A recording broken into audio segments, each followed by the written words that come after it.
বিশ্বনবী সাহাবাদের নিয়ে দাঁড়ালেন, লম্বা লম্বা কাতার হলো।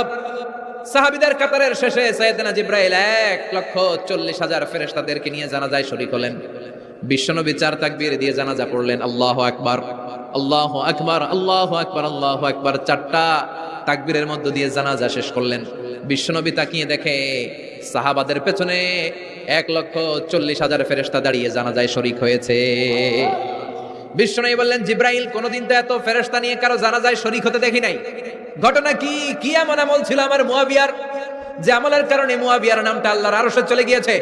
উঠতে বসতে চলতে ফিরতে সব সময় আপনার এই সাহাবী পড়তে থাকতো, কুল হুয়াল্লাহু আহাদ, আল্লাহুস সামাদ, লাম ইয়ালিদ ওয়া লাম ইউলাদ ওয়া লাম ইয়াকুল লাহু কুফুয়ান আহাদ। পড়েন সুবহানাল্লাহ।